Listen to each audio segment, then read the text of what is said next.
So Julie, thanks for taking your time to talk to us today. A little bit about yourself and maybe about your book coming out. And so you were born in England.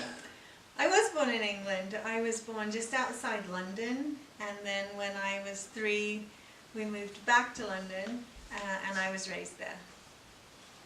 So do you have any favorite soccer teams in London, in the Premier League? Not a big soccer fan, although my family are big soccer fans. I'm not. So what brought you to America from England?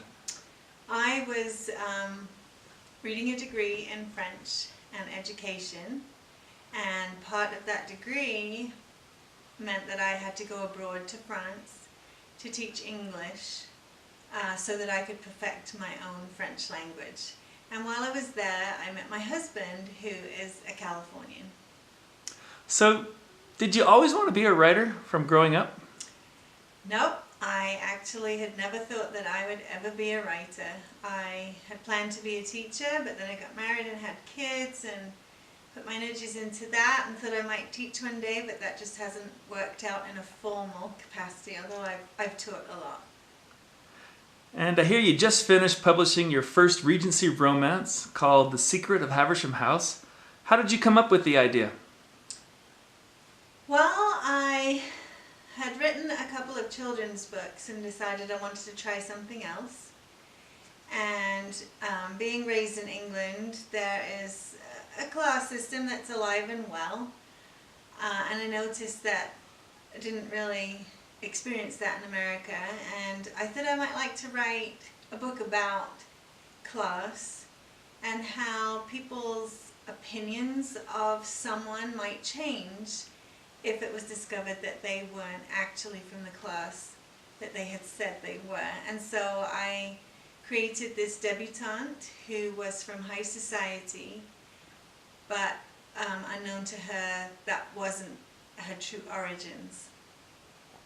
So your book, The Secret of Haversham House, is set in England, France, Italy. And I'm just wondering, have you ever been to these places? Obviously I've been to England, and I travel back there frequently to visit family. I lived in France twice. The first time was in Grasse, and that features in this novel. And both my beta readers and my editor said I was too long-winded about the descriptions for there, but it was somewhere that I loved, and so I poured that into my writing. The second time was in Orléans, and that's when I went to teach English at a high school there. I have been to Italy, I've been to Rome. I haven't been to Florence, but my daughter did a study abroad there and just loved it. So I felt that I had a feel for it because I had been to Italy and lived in areas of Europe. Is this your first book you've ever written?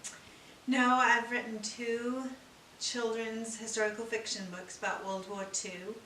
And in another interview I'd be happy to tell you how I came up with those ideas and what my plans for that series are in the future. Is your book, The Secret of Haversham House, the first part of a series of books? No, it's a standalone book. It follows the journey of Francesca Haversham as she becomes an adult. And so this is the only book that she will feature in. So what other books are you working on, if any? So I'm not writing a series, but I am planning to write more books about this time period. And I'm currently working on a novel that explores arranged marriage. When I was writing The Secret of Haversham House, Francesca's grandparents were in an arranged marriage.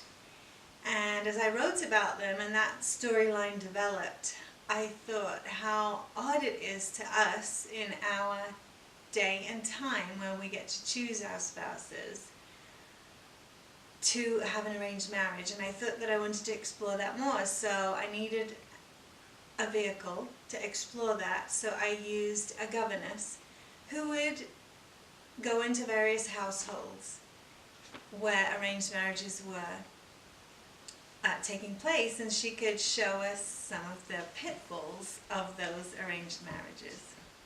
So I know you're a very avid reader, and I'm wondering, are there any authors out there and books that you've read that inspired you? Yes, Jane Austen, obviously. I didn't really discover I loved her writing until I was an adult. When I was a child, I wasn't a very avid reader. Around age 10, I discovered Enid Blyton, which I don't know that many people would remember her anymore, but if you're about my age and you're English, you probably read some Enid Blyton mysteries. I suppose they're kind of the equivalent of Nancy Drew. And then as I got a little older, I discovered Agatha Christie, and I credit her writing for making me into a reader. So obviously you've I've read many books. You're an author of 3 books right now and plan to write more. What would be some other interesting facts that people may not know about you? Well, I was a tap dance teacher for 7 years and I loved it. I have danced since I was 3 years old and had the opportunity after my twins were born to teach tap, and I'm still in contact with some of my students. That was a great experience. I speak fluent French, I speak some German, and I'm trying to learn Spanish. So Julie, where can I get your book? From June the 12th, you can get it at Amazon, Target, Walmart, and other fine retailers, or go to my website at juliematern.com. I'd also like to give a shout out to my publisher, Cedar Fort Publishing and Media, and my book was published under the Sweetwater line. So thanks again, Julie, for taking time out of your schedule to talk to us and let us know a little bit more about yourself and what you're working on next. And we'd like to know, would you be willing to do more interviews in the future when the need arises for us to get more information from you? Sure, I'd love to do more videos, but you can also go to my website and find out more about me. Thanks so much.